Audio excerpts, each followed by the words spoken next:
Hello everyone, welcome again to the channel. This channel is called Bible Visions, where we delve into the Bible to learn, rarely discuss facts pertaining to Bible characters, behaviors, and lifestyle.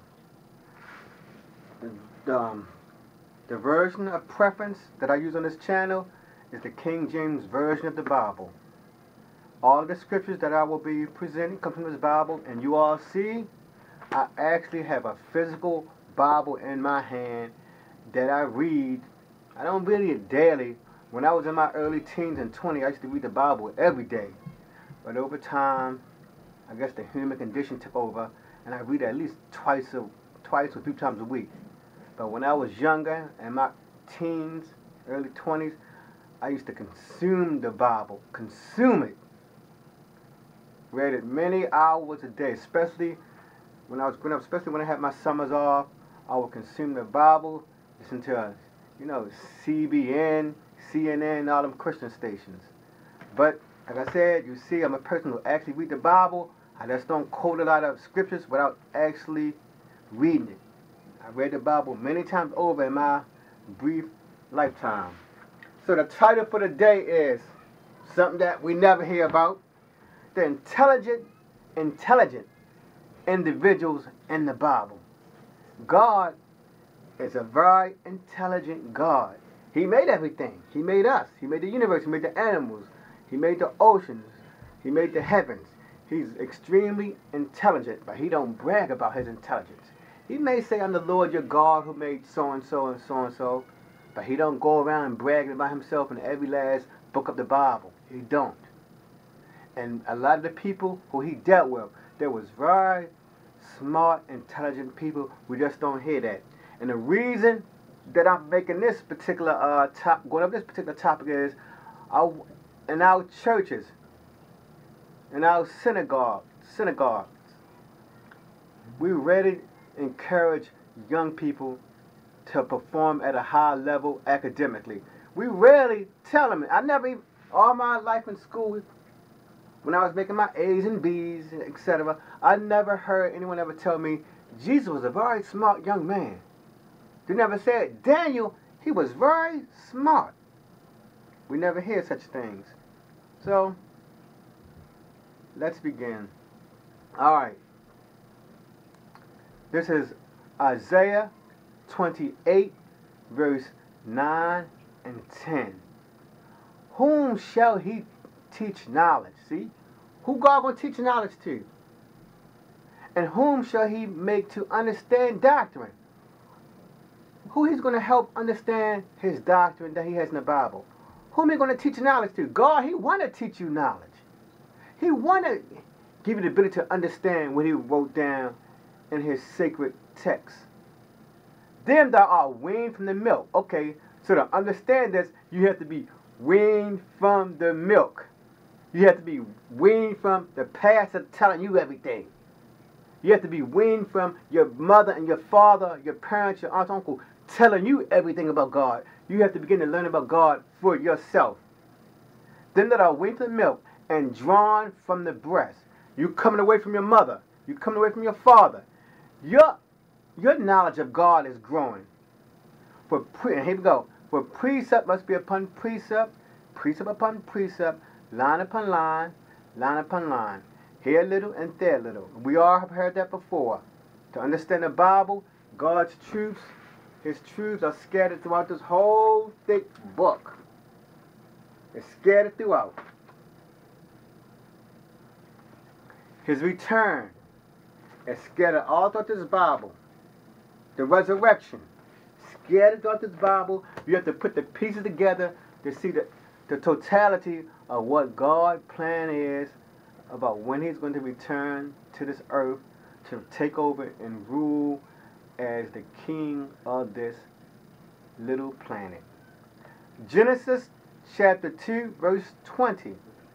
And Adam gave name to the cattle. Okay, Adam, he named all the cattle. What was his intelligence like to be able to name every last cattle? And we know animals have subspecies. There's no one particular back, even for human beings. We all the same, but we have Asians, Hispanics, Africans, Mexican, etc. Cattle have different breeds within them, like all animals do. And Adam gave name to the cattle and to the fowl of the air. He named even the birds in the sky. And here's the important part. And to every beast of the field. But for Adam, there was not found any help meet for him. Now, I'm not going to focus on that part. I'm going to focus on the part where he named basically every living creature on this planet. Now, here's something to think about. How long did it take Adam to do that? Did it take him days? I don't think so. It's hard to name all them subspecies in a day. Yeah, it probably took years and decades, or maybe even centuries. No one ever told us how long Adam was probably in that garden. But when we see in Hollywood, it just seemed like he was in a garden for like 2 or 3 days. He could have been in that garden by himself, with God coming to talk to him for years, decades, or maybe even centuries. We just know how long Adam lived until he died. I think he died at the age of 930, something like that. We don't know how long he was in that garden by himself to name all them creatures. But the main thing is, he had the intellect, he had the wisdom, he had the insight to name all those creatures. And he took pleasure in doing it too. He decided that God didn't tell him to name the creatures. He decided to name those creatures. Genesis 5:13. So God said to Noah, I'm going to put an end to all people, for the earth is filled with violence because of them. I'm surely going to destroy both them and the earth. So make yourself an ark of cypress wood. Make rooms in it and coat it with pitch inside and out. This is how you are to build it. God told him to build an ark, but he told Noah, you are to build an ark. You're going to build an ark. He just gave him the general plan. God didn't give him, from this verse, he didn't give him the blow, blah, blow, how he going to make every last rum, how he make every last flow. He gave him an overall view on how to make that ark. So, what kind of intellect did Noah have to possess to be able to make that massive ark to hold a vast amount of living creatures? He had to have been a very smart and wise man. Because God said, so make yourself an ark of cypress. He said, you make the ark. God didn't come down to make the ark. Noah had to get all the tools. He had to make the little blueprint. He had to do the design. He just had to give it the basic layout that God told him to do. But he was in charge of assembling the people to make the ark with him. So he was a very smart man right there. He had to assemble the people to make the ark, and he had to give directions to those people to make the ark. So he was very smart, and he was a leader of men and women. We don't hear about that. We just hear about him getting on the ark, getting all the beasts, and a great flood happened. No one ever talk about what kind of intellect did Noah have to possess to make that ark. How was it? This is Genesis chapter 39, verse 5 and 6. And it came to pass, from that time he had made him overseer in his house, and over all that he had, that the Lord blessed the Egyptian house for Joseph's sake. And the blessing of the Lord was upon all that he had in the house and in the field. And he left all that he had in Joseph's hand. And he knew not all he had, save the bread which he did eat. And Joseph was a godly person and well favored. We see right there, in this instance, we know Joseph's major role was to save Egypt. But when he was saving Egypt, I don't think it was as descriptive as it is right now. How Potiphar had great confidence in letting Joseph run his household. He had vast intellect. He knew he had great management skills. He knew how to direct other people and assign tasks. He was a phenomenal man. He was smart. He knew how to deal with money. Because remember, Potiphar left his whole household in Joseph's hand. Joseph was controlling everything. All Potiphar was concerned about is what he was going to put in his belly. That's all Potiphar cared about. What I'm going to eat for breakfast. What I'm going to eat for lunch. What I'm going to eat for dinner. And what time I'm going to go to bed. He just had so much trust in all of Joseph's vast capabilities. He trusted Joseph's vast intellect, his vast managerial skills, his vast money handling skills, and his ability to successfully deal with the other workers in Potiphar's house. So we see God's servants are smart, bright, wise people. And we have seen that right in daily life. People who truly follow God, you see, they have an aura of wisdom about them. They may just have a third grade education, 8th grade education, but when they are a true follower of God, you see that person is very wise. They rarely say anything stupid and silly out their mouth. They still tell jokes and laugh like a normal person, but they don't act asinine. They don't go around acting like a fool, having a big mouth, yelling and screaming. They still fun, they laugh and have pleasures and enjoy being human, but they are wise. This is Exodus chapter 2, verse 10. And the child grew, and she brought him unto Pharaoh's daughter, and he became her son. This is talking about Moses. Moses became Pharaoh's daughter's son. And she called him Moses. And she said, because I drew him out of the water. Here we see right here, men and women, brothers and sisters, boys and girls, that Pharaoh's daughter brought Moses into her house as if he was her very own son. Now think about, and she was royalty. Think about the royal family today, whatever country you're in. I'm from the United States, so I'm familiar with life in the United States. Here, our highest official is called the President of the United States. He has a 4-year term, but he's like a king for 4 years. Because he's the president, his children have the option of getting the very best education. I've never heard of any president having a child who's lackluster in school. They get the best education. Also, since I live here in the United States, I'm a little bit familiar with the United Kingdom, with the royals over there. The royal family.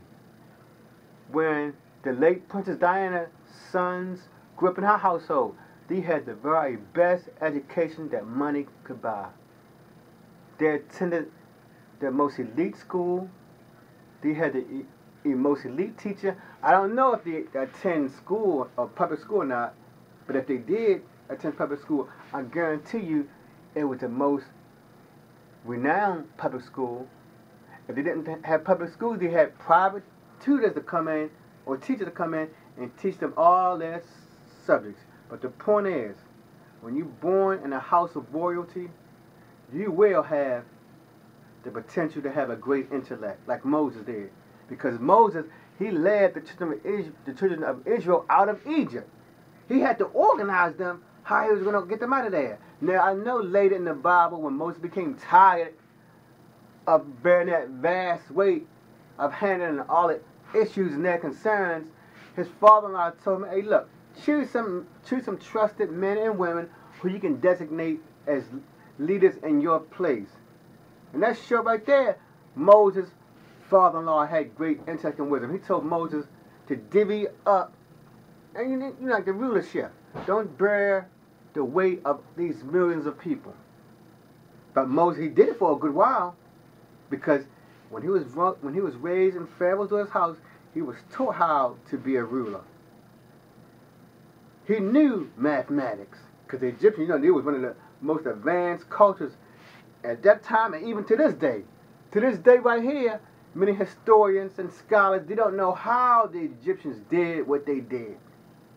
They don't know how they made those pyramids. And we live in the 21st centuries, and they still fumbling and bumbling to guess, how could the Egyptians get those massive blocks 100 feet, 200 feet up into the air? How? What technology did they use?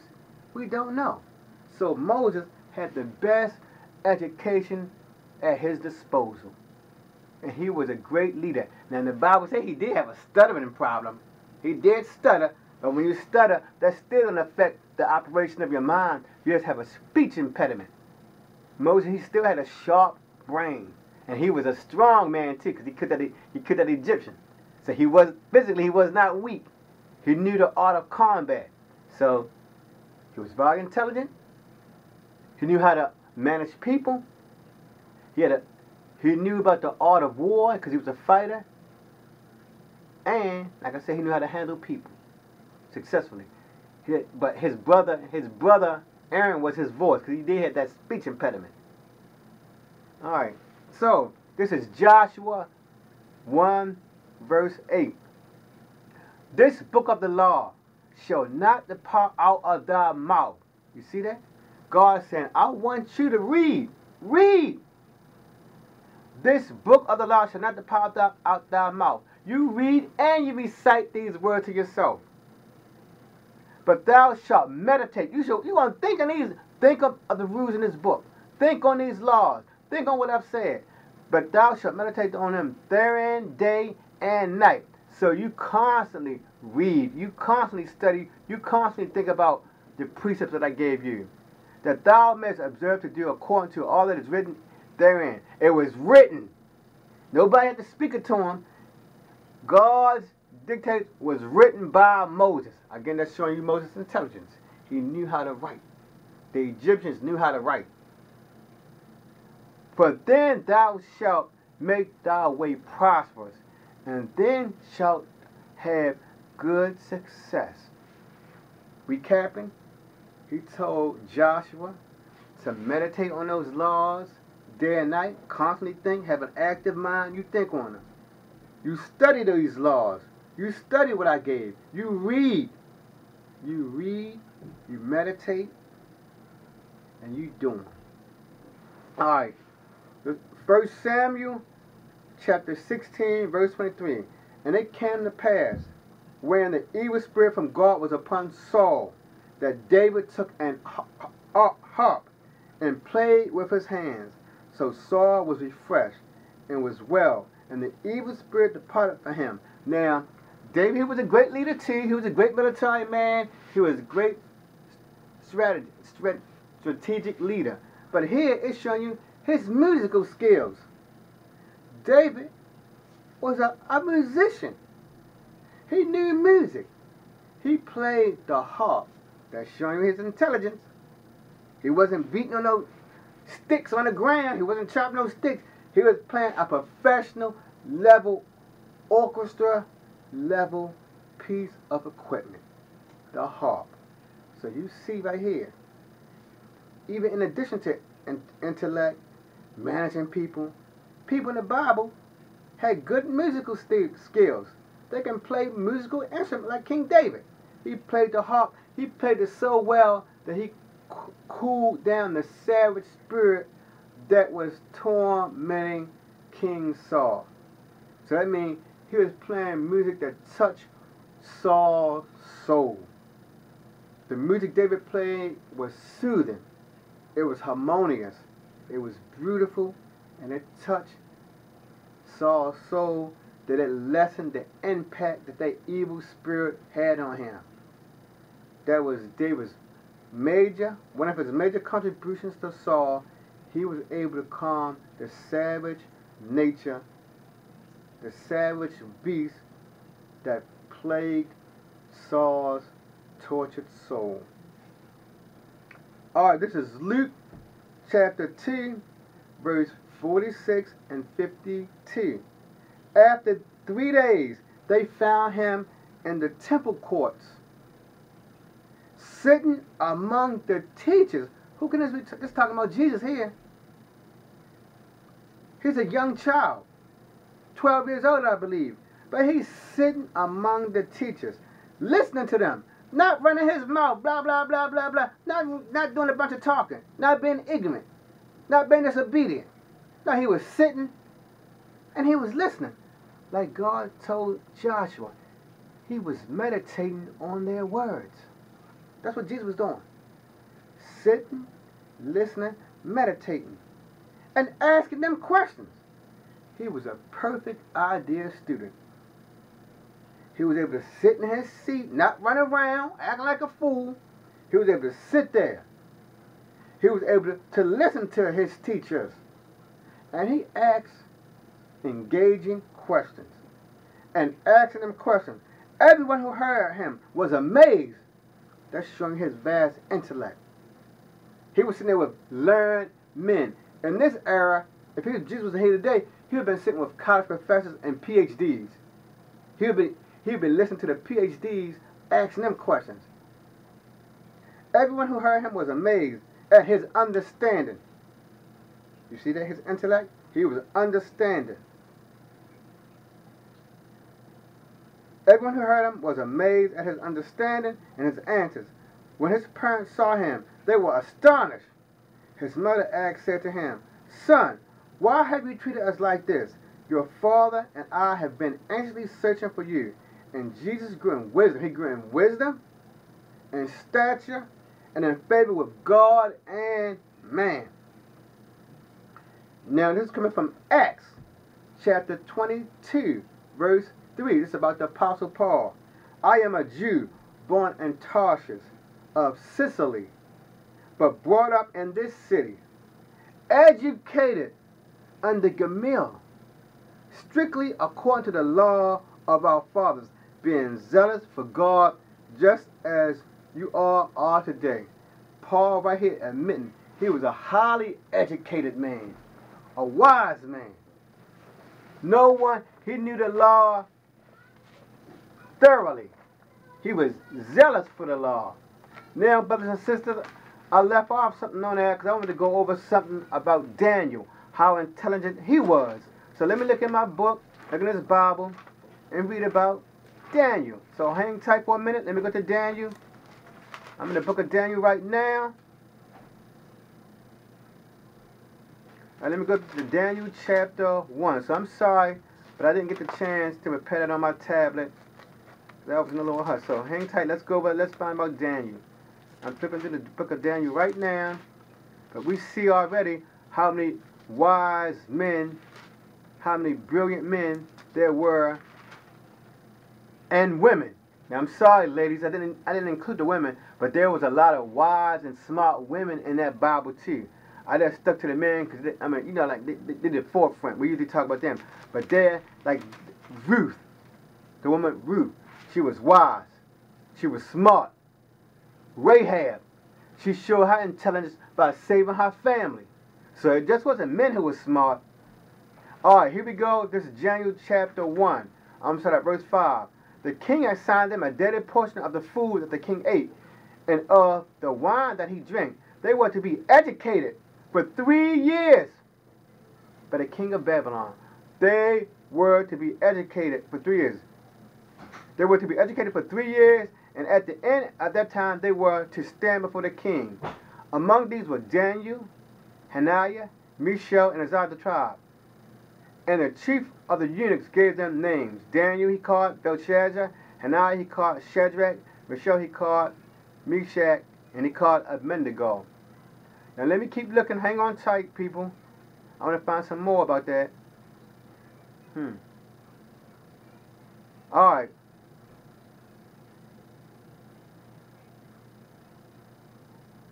Alright, so I'm still looking. But we got the idea. Alright. This is Daniel chapter 17.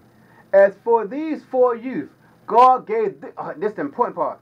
At Daniel chapter 1 verse 17. "As for these 4 youth," just now mentioned, God gave them learning and skill in all literature. If they was alive today, that means they would have been able to speak many languages.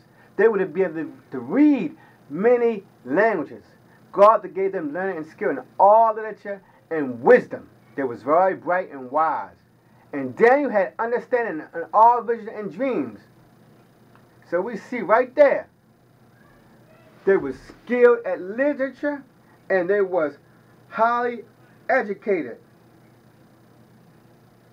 by God and by the king. So you see, brothers and sisters, in the Bible, many men and women, if they was alive today, they would have been A-level students. They would not have been getting no D's or F's. Daniel, if he was alive today, he would have been getting A's and B's. And he probably was getting more A's than B's. If Jesus was a student today in a public school or at any level, Jesus would have been getting A's and B's and probably all A's. Moses. And I forgot to read about Solomon, but in here, Solomon asked God to give him wisdom. God came to King Solomon in a dream and said, ask me of anything and I will give it to you. And all King Solomon asked was wisdom. And God said, because you asked me just for wisdom and willingness, people, I will give you wisdom and vast intelligence. And you all have seen by reading the Bible all the accomplishments that King Solomon did, because God gave him vast intellect and vast wisdom. So once more, before I conclude, ladies and gentlemen, we've seen about 7 or so scriptures. Many people in that Bible, they was highly skilled, highly intelligent, very wise people. We never hear that. If the churches told that to young people on a regular basis, if the churches read scriptures like that on a regular basis, I believe many students, especially those who go to public schools, who may live in the inner city, would thrive in school because they would know Jesus was smart, so hey, I better be smart. Daniel was smart, so I better be smart. King Solomon was smart, so I better be smart. King David was smart and he was a good musician, so I better be smart and let me be a good musician on whatever instrument I choose. So thank you for coming. I hope you all have a wonderful day. Heavenly Father, thank you for this day. Thank you for the new knowledge that you gave us in learning that many of your servants, a huge portion of your servants in the Bible, were very bright, thorough, wise men and women. Not just men.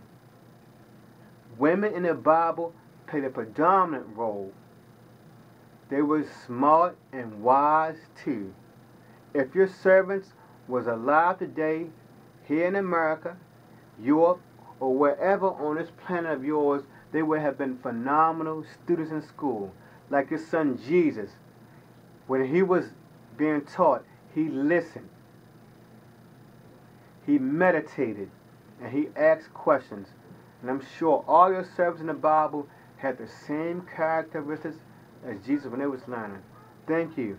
Help us to be wise servants and help us to be active learners like your servants and your son. Amen.